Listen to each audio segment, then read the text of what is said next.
80 après Jésus-Christ. Le Colisée romain. 50 000 personnes qui hurlent. Au centre de l'arène, une femme enchaînée à une structure en bois. Nue, terrifiée. Soudain, on libère un taureau. Pas pour la tuer, mais pour quelque chose de pire.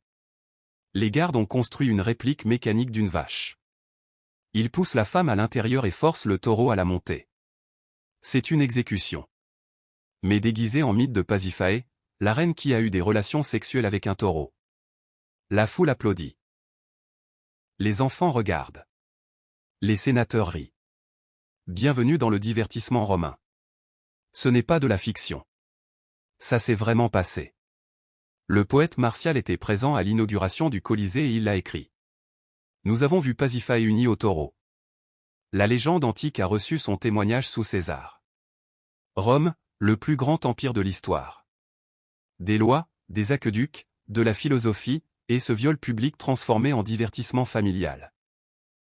Aujourd'hui, vous allez découvrir les spectacles les plus brutaux, les plus pervers, les plus inhumains que Rome organisait dans l'arène. Des choses que Hollywood ne montrerait jamais, que vos professeurs n'ont jamais mentionnées, mais que les Romains ont documentées en détail. Parce que ce n'était pas de la folie. C'était de la politique, de la propagande, du contrôle, et c'était parfaitement légal. Je suis Crown and Dagger. Et ici, il n'y a pas de censure. Seulement la vérité que Rome préfère que vous oubliez. Remarquez comme, quand on parle du Colisée, on mentionne toujours les gladiateurs héroïques, mais jamais ça. Chaque semaine, Crown and Dagger déterre les histoires les plus troublantes que le monde préfère ignorer. Si vous voulez de l'histoire sans filtre, likez et abonnez-vous, car ce qui suit est bien plus brutal. Rome, 1er au 4e siècle après Jésus-Christ. 60 millions d'habitants, le plus grand empire de l'histoire humaine, et chaque grande ville avait une chose en commun, une arène. Plus de 250 amphithéâtres sur le territoire romain. Le Colisée pouvait accueillir 50 000 spectateurs, et il était plein presque tous les jours. Voici ce qu'il faut comprendre, ce n'était pas de la violence aléatoire. C'était une industrie de la mort à grande échelle. L'historien Eutrope a calculé que plus de 400 000 personnes sont mortes dans les arènes romaines sur 4 siècles. C'est une ville entière effacée pour le divertissement. À l'inauguration du Colisée, l'empereur Titus a célébré avec 100 jours de jeux consécutifs. 9000 animaux massacrés. Soit 90 morts par jour, pour le plaisir. L'empereur Trajan, après la conquête de la Dacie, 123 jours de jeu. 10 000 gladiateurs. Des milliers de prisonniers exécutés. Le philosophe Sénèque a assisté à ces jeux et a écrit quelque chose de glaçant, « Je rentre chez moi plus cupide, plus cruel, plus inhumain, parce que j'ai été parmi les hommes. » Il regardait les exécutions de midi, des criminels attachés à des poteaux, des lions libérés, la foule pariant sur la durée des cris de chaque victime avant la mort. C'était le divertissement du déjeuner. Pourquoi? Parce que la reine faisait quelque chose qu'aucune autre institution ne pouvait faire. Elle enseignait l'obéissance par le plaisir. Quand vous voyez un homme déchiqueté, vous apprenez ce qui arrive aux ennemis de Rome. Quand vous acclamez la mort de quelqu'un, vous devenez complice. Et cette complicité était le but. Selon l'historien Cassius Dio, Rome dépensait plus pour les divertissements de la reine que pour les routes, les écoles ou les hôpitaux. Au IIe siècle après Jésus-Christ.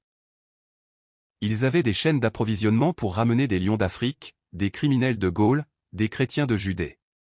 C'était bureaucratique, programmé, budgétisé, la mort emballée comme divertissement, livrée quotidiennement à une population accro à la brutalité. Ce que vous venez d'entendre, c'était le système. Maintenant, laissez-moi vous montrer ce qui se passait vraiment dans ce sable.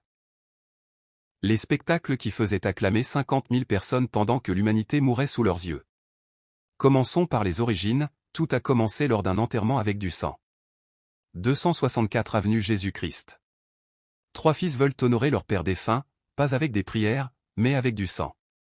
Ils armèrent 3 paires d'esclaves et les forcèrent à se battre à mort dans le Forum Boarium, un marché aux bestiaux puant le fumier et la fumée. Ce n'était pas du divertissement.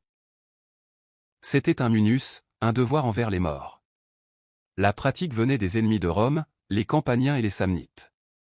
Ils croyaient que les esprits agités avaient besoin de sang pour trouver la paix. Mais les élites romaines y virent autre chose, le pouvoir. Un enterrement avec effusion de sang prouvait la richesse. Un enterrement avec un spectacle sanglant prouvait la domination. Au IIIe siècle avenue Jésus-Christ, les politiciens utilisaient les jeux funéraires comme outil de campagne. Le Sénat appelait ça de la piété. La foule savait que c'était de la politique. Même les armures racontaient des histoires. Les gladiateurs samnites portaient des équipements imitant les ennemis vaincus par Rome.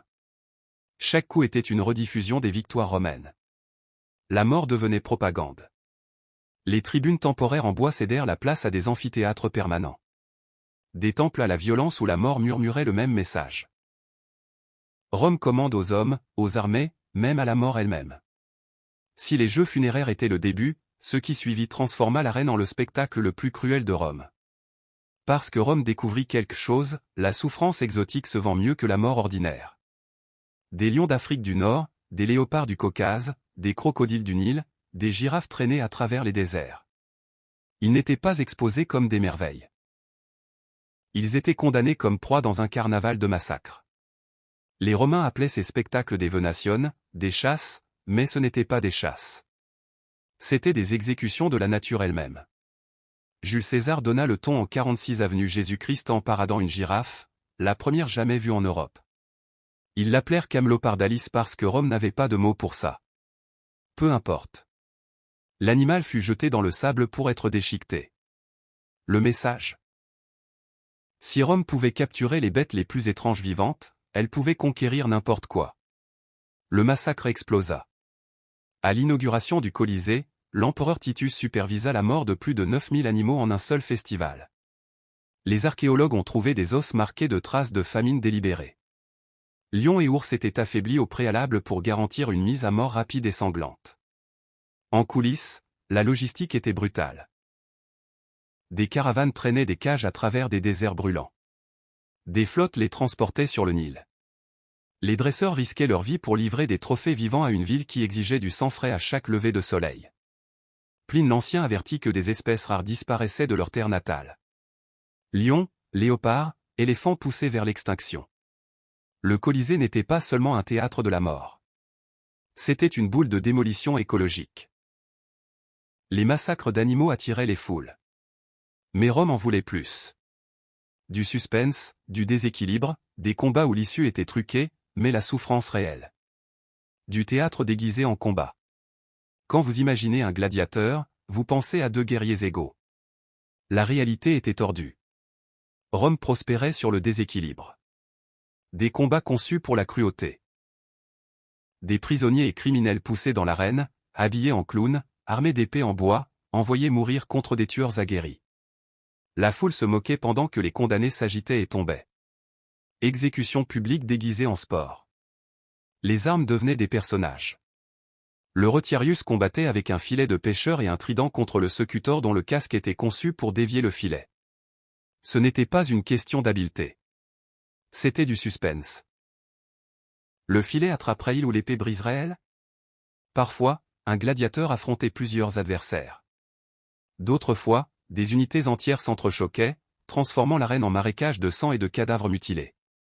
Les casques étaient des instruments de tourment. Certains réduisaient la vision, forçant les combattants à trébucher à moitié aveugles pendant que le public hurlait de rire. D'autres étaient si lourds que lever la tête devenait une agonie. L'armure n'était pas une protection, c'était une punition. Les gladiateurs habillés en barbares, forcés d'imiter les ennemis vaincus de Rome. Leur défaite inévitable rappelait à tous que l'Empire triomphe toujours. Les combats déséquilibrés étaient cruels, mais ce n'était pas le pire. Parce que Rome avait une catégorie spéciale de victimes, des gens qui n'étaient pas censés combattre. Ils étaient censés mourir en hurlant pendant que la foule riait.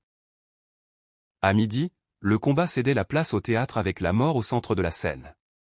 Les Romains appelaient ça damnatio ad bestia, condamnation aux bêtes, criminels, déserteurs, esclaves, prisonniers de guerre. Ils devenaient des acteurs involontaires dans des exécutions déguisées en mythes. Chaque punition correspondait au crime. Les voleurs déchirés par des loups, les incendiaires brûlés vifs, les traîtres jetés au lion. Chaque scène était une leçon de morale écrite avec du vrai sang. Les lions étaient affamés jusqu'à la frénésie avant d'être libérés. Les ours enchaînés dans des fosses étaient provoqués jusqu'à la fureur. L'incertitude où la bête frapperait-elle vite ou jouerait-elle avec sa proie. Garder les gradins en délire. Pendant les célébrations de Trajan après la conquête de la Dacie, des milliers de captifs furent massacrés sur 123 jours. Ce n'était pas aléatoire. C'était organisé, des actes passés dans un drame. Chaque mort conçue pour maintenir le public en haleine. L'historien Strabon a décrit des victimes attachées à des poteaux avec des taureaux sauvages libérés. Les taureaux entraînés à attaquer le mouvement éventraient les prisonniers pendant que la foule pariait sur la durée des cris. Ce n'était pas la justice. C'était du divertissement avec un vernis moral. Faites une pause une seconde. 4 spectacles déjà. Des milliers de morts, des espèces éteintes, des humains transformés en accessoires. Et si vous pensez que c'est le pire que Rome ait fait, vous vous trompez. Parce que ce qui suit, c'est là où l'exécution a cessé d'être une question de mort pour devenir du pur théâtre sadique. Pour les condamnés, mourir ne suffisait pas. Ils devaient jouer leur propre fin, en incarnant les mythes de Rome avec leur corps. Des prisonniers forcés de jouer des héros maudits. Orphée, le musicien qui apprivoisait les bêtes. Dans le mythe, les animaux s'asseyaient enchantés. Dans l'arène, un ours fut libéré en pleine performance et déchiqueta le chanteur. Le poète Martial en fut témoin, nous avons vu Orphée. S'il avait tardé, les bêtes lui auraient obéi, mais il fut déchiré. Une autre victime forcée de jouer Dédale, suspendu sur des ailes rudimentaires, il plana brièvement avant de plonger vers les bêtes en bas. Martial plaisanta. L'homme devait souhaiter avoir de vraies plumes. Le plus grotesque, Pasiphae le taureau. Un spectacle mit en scène son union avec une bête mécanique, suivi d'un déchiquetage qui brouillait exécution, humiliation et pornographie.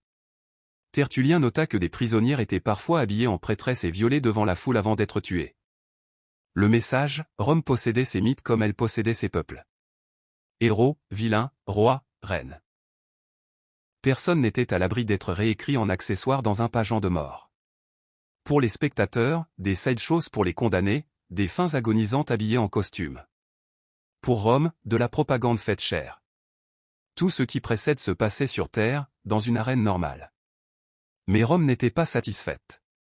Ils se sont demandé, et si on inondait l'arène? Et si on amenait l'océan dans le désert et qu'on faisait mourir des hommes en mer? Les batailles navales simulées, les naumachies, étaient des spectacles à une échelle insensée où l'eau elle-même devenait une arme. Jules César en 46 avenue Jésus-Christ creusa un immense bassin près du Tibre, le remplit d'eau et de navires. Des milliers de captifs poussés à bord, forcés de combattre comme des flottes rivales. Ce n'étaient pas des acteurs. C'étaient des hommes condamnés à mourir pour des applaudissements. Flèches, catapultes, acier, un abattoir flottant. Auguste l'amplifia. En 2 avenues. Jésus-Christ, il créa un bassin de près de 600 sur 360 mètres, alimenté par un aqueduc dédié juste pour le garder plein. 30 navires de guerre s'entrechoquèrent, bourrés de prisonniers destinés à ne jamais en sortir vivants. Le message, Rome pouvait commander les mers là où il n'y en avait pas. Même la nature pliait devant le caprice impérial. En 52 AP Jésus-Christ, Claude vida le lac Fucin pour une autre naumachie. Quand les captifs le saluèrent par « Morituri te salutant ». Ceux qui vont mourir te saluent, l'histoire gagna l'une de ses répliques les plus glaçantes. Même le Colisée avait des canaux pour inonder pour des spectacles navals, puis drainer pour le combat le lendemain. La cruauté devint un projet d'ingénierie. L'arène n'arrêtait jamais d'innover. Et à mesure que l'Empire vieillissait, les spectacles devinrent plus dépravés. Voici où Rome franchit toutes les lignes restantes. Des femmes forcées de combattre, parfois nues, parfois contre des nains ou des animaux. Le satiriste Juvénal s'en moqua, mais les archives prouvent qu'elles combattaient vraiment. Leur présence brouillait les lignes de genre, mais renforçait une vérité plus sombre, personne n'échappait à la fin de spectacle de Rome. Des prisonniers habillés de tuniques imbibées de poix et incendiés. Tertullien écrivit amèrement qu'ils étaient des « torchées vivantes ». Ce n'étaient pas des exécutions. C'étaient des avertissements gravés dans de la chair vivante. Des hommes et des femmes se tordant pendant que la fumée montait au ciel, tandis que des vendeurs proposaient du vin et que des enfants jouaient à côté. Empruntés à l'Orient, mis en scène dans l'arène, des hommes et des femmes cloués sur du bois pendant que la foule déjeunait. La mort n'était pas rapide. Elle durait des heures, parfois des jours, et le public regardait tout. Les empereurs devinrent gladiateurs. Commode, le showman ultime, surgissait dans le Colisée habillé en Hercule, massacrant des centaines d'animaux préalablement estropiés. Il combattait aussi des gladiateurs, mais seulement avec tous les avantages truqués. Perdre était impossible. Applaudir était obligatoire. Selon Cassius Dio, Commode combattit comme gladiateur 735 fois. Chaque victoire coûtait au trésor 1 million de sesterces. Les chrétiens qui refusaient de renier leur foi étaient jetés au lion, brûlés vifs ou crucifiés en spectacle de masse. Leur mort était tordue en show plaisant pour la foule. Ce n'étaient pas des exécutions. C'étaient des campagnes de relations publiques contre toute idéologie défiant la suprématie de Rome. Nous avons couvert 11 spectacles, des centaines de milliers de morts. Lequel était le plus dépravé? Les exécutions mythologiques où les gens jouaient leur propre mort, les torchées vivantes, les batailles navales? Laissez votre réponse en commentaire, car je veux savoir à quel moment le divertissement devient du mal. Alors, que s'est-il passé après des siècles de cela? À la fin de l'Empire, Rome dépensait plus pour les jeux de l'arène que pour son armée, plus pour les spectacles que pour les infrastructures. Tout le monde n'applaudissait pas. Sénèque avoua que les exécutions l'avaient endurci, je rentre chez moi plus cupide, plus cruel, plus inhumain, parce que j'ai été parmi les hommes. La violence s'infiltra au-delà des murs de l'arène, empoisonnant la vie quotidienne. Pour les chrétiens, l'amphithéâtre était persécution et preuve. Tertullien appela les spectacles des « semences de cruauté », accusant un empire qui acclamait l'injustice comme sport. Économiquement, les jeux dévoraient des fortunes. Les dirigeants se ruinaient pour des spectacles assez grandioses pour surpasser leurs prédécesseurs. Culturellement, l'appétit émoussa l'élan de Rome. Des citoyens qui honoraient autrefois la discipline exigeaient maintenant du pain gratuit et des cirques sans fin. Juvénal se moqua de cela avec Panème et Circense. Le besoin de spectacle trahissait à quel point Rome s'était éloignée de ses racines. À mesure que les frontières craquaient et que les fonds s'épuisaient, les arènes s'effondrèrent. Au VIe siècle, le Colisée se dressait vide, son sable silencieux, ses rugissements éteints. La question morale, une société qui entraînait son peuple à se délecter de la souffrance pouvait-elle vraiment perdurer? L'histoire dit non. Si cette histoire vous a retourné l'estomac mais que vous n'arrivez pas à arrêter d'écouter, likez maintenant. Parce que ça veut dire que ces histoires sans filtre sont ce que vous voulez vraiment. Et si vous voulez que j'enquête sur d'autres secrets grotesques que les livres cachent, abonnez-vous, car chaque semaine il y a un nouveau cauchemar historique. Aujourd'hui, le Colisée domine, scarifié mais fier. Marchez dans ces tunnels et vous pourriez entendre des échos, fers qui s'entrechoquent, bêtes qui rugissent, 50 000 voix qui s'élèvent comme une seule. La pierre est facile à admirer. Plus dur est de se souvenir de son but. La cruauté répétée jusqu'à ce qu'elle paraisse normale. Les arènes de Rome n'étaient pas une question de sang. Elles étaient une question de contrôle, modelant la façon dont les citoyens pensaient, riaient, obéissaient. Chaque chasse, chaque exécution, chaque mythe rené dans les cris servait un seul but, faire paraître le pouvoir éternel. C'est l'avertissement gravé dans les ruines. Une civilisation qui glorifie la violence finit par s'effondrer sous ses propres applaudissements. Mais Rome n'était pas le seul empire à transformer la mort en divertissement. Il y a une autre civilisation qui a fait quelque chose d'encore plus tordu avec les sacrifices humains. Regardez la vidéo qui apparaît à l'écran maintenant. À bientôt dans le prochain cauchemar.